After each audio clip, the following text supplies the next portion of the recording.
Governor Nikki Haley repays the state $10,000. We'll tell you why. The state fair is gearing up with some agricultural activities, and we'll give you a recap of the Beaufort Shrimp Festival. Keep watching Beaufort. Your news starts now.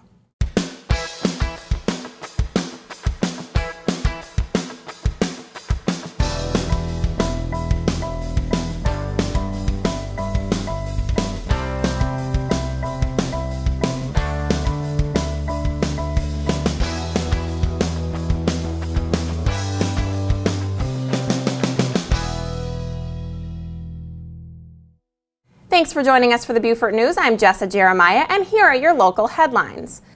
An opportunity for Beaufort County boaters will allow for boating and fishing equipment to be disposed of in an attempt to keep our waterways clean. The Beaufort Clean Marine Project is a special 3-day event that will allow boaters to get rid of unwanted, damaged, or unusable equipment. The event runs from November 2nd through 4th and is intended to maintain the health and safety of our coastal environment. Citizen volunteers are also being recruited to help guide disposal activities. For more information, go to facebook.com/cleanmarinebeaufort. There's a call to Beaufort County businesses and organizations who would like to take part in the Veterans Day Parade. The parade will be held on November 12th at 9:30 a.m. and will be followed by a Veterans Day ceremony in the Beaufort National Cemetery. This year, the parade Grand Marshal is Lieutenant Colonel William Von Harten. Any interested parties should go to bcgov.net and fill out an entry form. A series of 8 public forums was offered to Beaufort County residents to help guide the search for the school district's next superintendent. Recently, the Board of Education hired an executive search firm to coordinate a nationwide search to replace Valerie Truesdale, who retired after a 5-year run. The search included collecting input from parents, students, educators, and business leaders about what they feel is a potential candidate's key characteristics. If you didn't get a chance to be a part of the forums, you can fill out an online survey at surveymonkey.com. The 18th Annual Beaufort Shrimp Festival took place on October 5th and 6th, celebrating local wild-caught shrimp. Activities took place at the Henry C. Chambers Waterfront Park in historic downtown Beaufort, and restaurants competed for the coveted Silver Cup. Other activities included a craft market, a 5K run, and a shrimp peeling competition for children. Main Street Beaufort partnered with the South Carolina Shrimpers Association to bring awareness to visitors and residents about this important Beaufort event. Students of Beaufort County improved scores on tests administered at the end of key high school courses in 2012. According to the South Carolina Department of Education, Beaufort County's mean scores on 2012 end-of-course exams exceeded state averages in 3 subjects: Algebra 1, English 1, and Biology. Improvements were reported in all 4 subjects, which also includes U.S. History and Constitution. Educators feel that students are currently right on track. The Community Emergency Response Team, or CERT program, is providing training to Beaufort County residents to increase self-sufficiency in a disaster. Participants learn skills enabling them to provide emergency assistance to their families and neighbors. Classes are free of charge and run from October 23rd through November 3rd. To sign up for the classes, contact Julie Dimitrov at BeaufortCountyCert@gmail.com or call 843-812-2189. Bridges Prep School will be holding outreach events on the 13th and 25th of this month. The events will be an opportunity for interested parents, students, and community members to ask questions to representatives from BPS about their new education process. Bridges will be open with grades K through 6 to start and will be free of charge. Beaufort County citizens are encouraged to register for the Prince William Cycle Tour now through October 20th. Join in the ride and help the MSC Revitalization Corporation celebrate our South Carolina Low Country heritage. The ride is on Saturday, October 22nd and starts at 8:30 a.m. And here's what's happening around the state. South Carolina Governor Nikki Haley has gotten some heat for using planes for what the state has deemed usage outside of state rules. Haley's spokesman said her office was unaware of the fact that legislators put a clause in the budget that added restrictions on the plane usage. After the Associated Press informed her of the rule, Haley repaid about $10,000 for using state planes for certain events. According to a spokesman, the trips were due to a staff oversight. The battle over a former Columbia cotton warehouse has begun heating up due to a disagreement between student housing developers and preservationists. The fight is over what to do about an aging warehouse on a site eyed for private student housing near USC. Opposing groups will meet this week at a city planning meeting to discuss the fate of the building. The site is listed in the National Historic Register. A struggling industrial zone in the Batesburg-Leesville area may get a much-needed facelift. The facelift would include a 176-acre area being transformed into the source of a dozen new jobs. According to Lexington County, they are ready to add roads and sewers on the east ridge of the community after a 10-year delay. The cost of the potential project would be $2.7 million. As the state fair is gearing up, a farming challenge is just a click away for young fairgoers. An interactive challenge is being offered to youngsters and their families during this year's state fair that includes agricultural trivia, animal math, and food group scrambles. The challenge is designed to educate, entertain, and motivate young learners about the importance of South Carolina agriculture. If you'd like additional information on these headlines, you can reference the media sources you see listed on your screen. Also, you can like us on Facebook or follow us on Twitter. Just ahead, Buck Boone will bring us the local press report and we'll check in with the Beaufort Chamber to see what's new in Beaufort business. Stick around.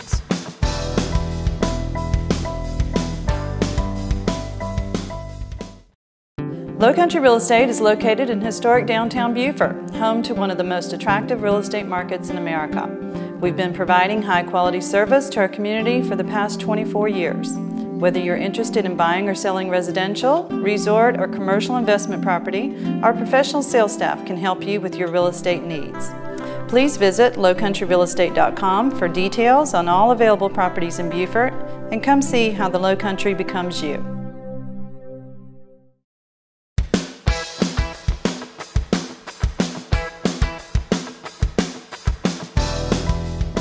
Welcome back to the Beaufort News. Time to join Mr. Buck Boone, who's bringing us our local press report. Welcome, Buck. Hello, Jessa. How are you doing? I'm good. How are you doing? I'm doing great. Thank you. So first of all, we want to talk about the results of the Beaufort County Electronics Recycling event. What kind of turnout did the county see at this recycling drive? Well, the Beaufort County Division of Solid Waste and Recycling had a special electronics good collection and document shredding event last weekend at 2 locations where residents could bring their electronic items in for recycling. A state law enacted last year prohibits dumping electronic items in landfills or at government convenience centers. The county collected an estimated 5 tractor trailer loads full, about 25 tons of electronics. And residents could also bring personal documents to be shredded at no charge, and about 10 tons of those documents were shredded. Wow, that's awesome. And next I want to talk to you about the Beaufort Memorial Hospital, who is sponsoring Girls Night Out. What can you tell us about this? Well, Beaufort Memorial Hospital will again be hosting Girls Night Out, which will be from 5 to 7:30 p.m. Thursday, October the 18th at the Shed in Port Royal. This year's event will focus on breast care, nutrition, anti-aging, and joint health. And although I will not be attending this ladies' only evening, I've heard that it will be fun and entertaining with music, food, games, and prizes, along with displays and demonstrations designed to help women make more informed choices about their health. The event is free, but pre-registration is required. Okay, Buck, next I want to check in with the United Way of the Low Country's 2012 campaign. How close are they to reaching their fundraising goal? Well, Jessa, the United Way of the Low Country's 2012 campaign cleared its first $1 million last week as residents and businesses responded to local needs with gifts and pledges. The campaign is at 36% of the 2012 fall goal of $2.8 million, according to CEO Clarice Walker. The organization supports so many local nonprofits such as Kappa and AMI Kids Beaufort, to name a few. And certainly all these contributions help make our community a better place to be. These are just some of the stories in this week's Island News. Please pick up a free copy at a location near you. All right, Buck, we look forward to it. Thanks again for your input, and we'll speak to you next week. Thanks, Jessa. Now let's get to Miss Blakely Williams, who's joining us from the Chamber to talk to us about a couple of different things, beginning with yet another Beaufort business that is new in town. Welcome, Blakely. Thank you. It is hard to believe that we've celebrated 10 ribbon cuttings and grand openings since July 1. That's a great sign for our local economy. The latest one is Beaufort Tobacco. They just relocated to a brand new site on the corner of Carteret and Congress Street in downtown Beaufort. Check them out. They've got plenty of great celebratory cigars and all the accessories that go with them. They offer military discounts and a cigar of the month. They are ready for you to come see them. All right, great. And also we want to know what the Chamber is doing with all of these presidential debates and campaign-focused conversations. What kind of local contribution is the Chamber making? Well, we want to continue the conversation at a local level, so we want folks to be informed and get to know the candidates. There's going to be a candidates forum on November 1, and it's an excellent way to hear and see and meet our local folks running for office and get to know a little bit about their positions and where they stand on issues. Absolutely. And if viewers want more information, where can they find that? They can find it on our website, BeaufortChamber.org, of course, but they also can submit questions in advance. So if you want to know something and want to ask a specific school board candidate or city council or other contested race, let us know what you want to hear and we'll make sure we incorporate that into the forum. Absolutely. And also, we know the Shrimp Festival was going on recently. How did this impact tourism over the weekend? We think that it had an overall very positive effect on the local economy. Both merchants and hotels are reporting strong traffic over the weekend. Festivals are a great way for us to showcase our town and amazing restaurants and all the variety of shops we have in our area. So it was a wonderful success. And like I said, it had a great overall impact economically for downtown. All right, Blakely, some exciting things going on. Thank you so much for your report. Thank you. Up next, we have Captain John Robinson here to report on Fire Prevention Week, and another school board member is here to talk to us about his run for re-election when we return.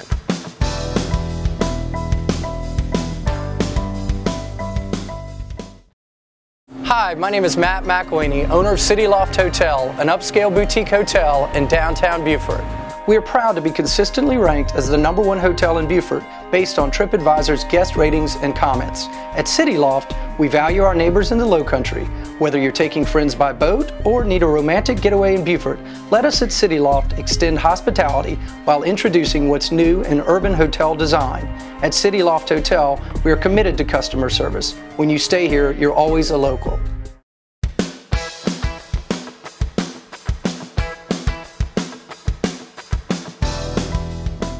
Up next, we have Michael Rivers, the school board member running for re-election. How are you today, Michael? Finding yourself. Great, thank you. Say, first I want to know, in your opinion, how can the school board become more accountable for student achievement? Well, the first thing is realizing that all children can learn.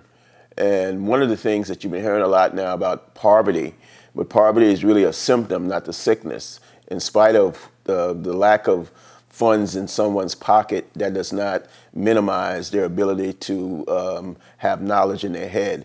So one of the first things is making sure that there aren't any excuses for failure.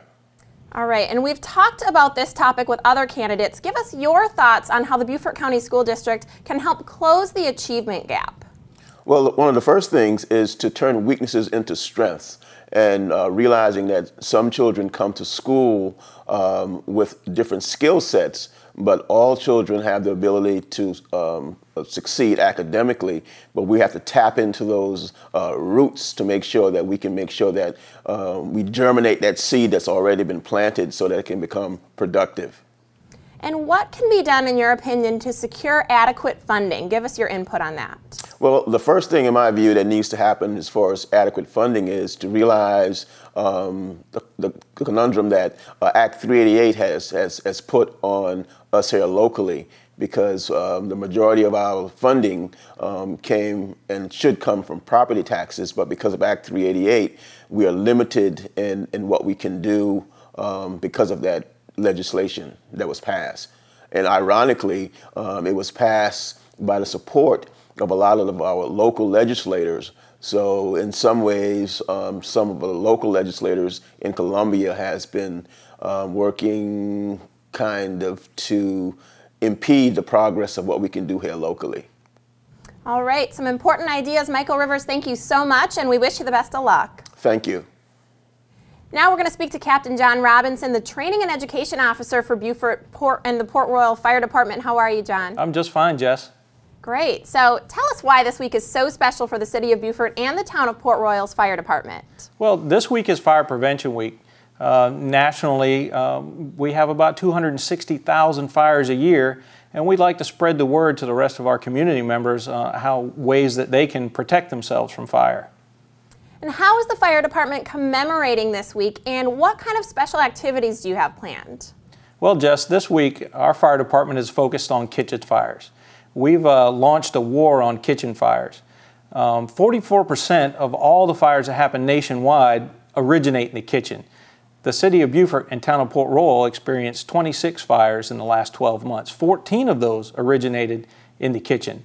That's 55%. We're 10% above the national average. So we really want to focus hard on kitchen fires. Absolutely. Those are some interesting statistics. Now, do you have any tips for our viewers on how to prevent these kitchen fires?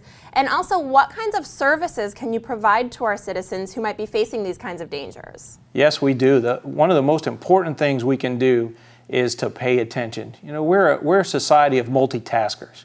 We try to do so many things at one time, maybe text our friends on the phone, or watch TV, watching the news, watching the ball game, all those things we try to do while we're cooking. If we pay attention and make sure we're focused on what we're doing, we can prevent some of those things from happening. Now, what we're doing, we've spent time all week and all this month with students from kindergarten classes, first grade classes, high school students. We'll be teaching college students later this month, spreading the word about fire prevention. Absolutely. All right, Captain, good to have you. Thank you so much for the information. We appreciate it. Thank you, Jess. And stay tuned if you want to find out what events are out and about in Beaufort, and we'll tell you what to expect in Port Royal this month when we return.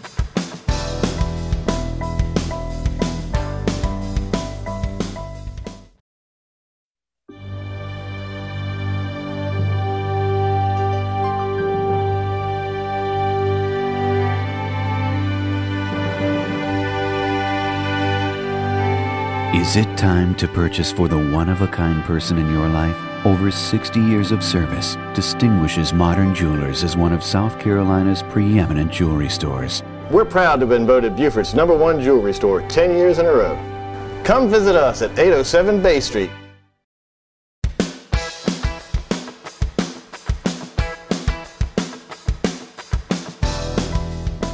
Welcome back to the Beaufort News. Councilman Joe Lee is back here with us once again to give us our Port Royal report. How are you, Joe? I'm great, Jessa.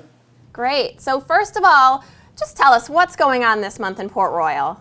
Well, of course, October in the Low Country is one of our favorite months because the season change and we get to switch from flip-flops to sneakers and back and forth. So in Port Royal, we have the Pirate Festival, the 20th of October, Saturday from 12 to 5 on Paris Avenue. Lots of food and drink and fun. Bring the kids. It's free. You buy your refreshments. Everyone has a good time. Dress up in your latest pirate outfit and come join us. Then the next day, you're going to be seeing a lot of information about a new event in Port Royal. On Sunday, the 21st, it's the first of a monthly dance lessons at the shed. In one of the rooms in the back of the shed, they're going to be giving ballroom dance lessons from 3 to 5 in the afternoon on Sunday, the 21st. As I say, you'll see more information about this and how to sign up for it. Then on the 25th of the month, on Thursday night at 6:30, Historic Port Royal Foundation is kicking off their fall and winter lecture series. The lecture this month is on it's a new book by a Port Royal author called the Oglethorpe Plan, and it's all about the design of the city of Savannah. There's a lot of interesting information, and I'm sure you'll really enjoy the lecture. Oh my goodness, Joe, lots going on. Now also, as many viewers know, Rebo Road is undergoing a renovation. Share with us your knowledge of this project. Well, I tell you, it changes every night, of course, when they come in and do their work. And it's really interesting. This morning I got on Rebo Road and a good bit of it's been paved. The main thing to watch for is the upgrade to the intersection at Paris Avenue and Rebo there at the Cancer Center. That whole intersection is being realigned, and it'll be much more convenient for people walking as well as our favorite golf carts, because everything now is going to be lined up and the traffic signals are going to be synchronized differently to add a whole lot of safety to that intersection. All right, well, we look forward to that. And real quick, I know you're also paving some streets in Port Royal. Which roads are going to get the treatment at this time for that? 2 small sections, but very well traveled. 9th Street between Paris Avenue and London will be paved, and 11th Street between London and Richmond will be paved, and that'll come up in the next 30 days. All right, lots of information. We appreciate your report, Joe. Thank you very much, Jessa. Good to be with you. It's now time for Mr. Mark Shaffer to bring us up to speed on Beaufort's latest happenings. Welcome, Mark. Hi, how are you? I'm good, thank you. How are you doing? Doing fine. Now, one of Beaufort's favorite semi-annual traditions is Art Walk. We want to know, when is Art Walk happening this year? That's right. After a long, hot summer, fall is a great time to stroll through downtown historic Beaufort, dropping on all the galleries. There are lots of exhibits, about a dozen participating. It happens Friday, October 20th. It starts around 5 o'clock in the afternoon when everything sort of calms down and goes to about 7:30. You can come out and meet the artists and mingle with all the snowbirds heading south for the winter. Jessa? All right, and here's something different for viewers. I understand a global expert on tabby will be speaking at the Beaufort Yacht and Sailing Club on Thursday, October 18th. That's right. Colin Brooker, who lives right here in Beaufort, is one of the world's foremost authorities on tabby. That's the building medium that was used in early construction of homes and buildings in the area, in the Low Country. If you're interested in history or just tabby in general, you need to hear this lecture. It is being hosted at the Historical Society at the Yacht Club and Sailing Club. It's open to the public, and if you get there by 11:30, you can enjoy a light lunch catered by Debbie Covington for just about $10. And Debbie will also be signing copies of her new cookbook, Celebrate Everything. All you need to do is RSVP by October 15th. You can do that by calling 785-2767. Jessa. All right, well, this next event is about 3 weeks away, but people may need to think ahead for this one. Is that right, Mark? That is right. We're talking about the Paddle Fest 2012. It's at Hunting Island State Park on November 3rd. That's a Saturday. The day will feature 3- and 6-mile races for kayaks, canoes, outrigger canoes, and paddle boards. The races begin and finish in Lagoon Parking Lot J, and there are categories and age divisions for just about everybody. Jessa? All right, and I assume people need to register for this event. How can they do so? They do indeed. You can register in person at Higher Ground in Beaufort Town Center. That's off Boundary Street. Or you can call owner Tim Lovett. His number is 379-4327. You can also do it online at www.active.com. It's going to be a great day with a cookout and award ceremony following the races. As always, pick up a copy of Low Country Weekly on the streets. Visit us online at lcweekly.com. That's what's out and about. Jessa? All right. Thanks, Mark, for joining us once again. Lots of great stuff to look forward to. All right, thanks. And thank you for joining us. I'm Jessa Jeremiah. Join us next time for your Beaufort News.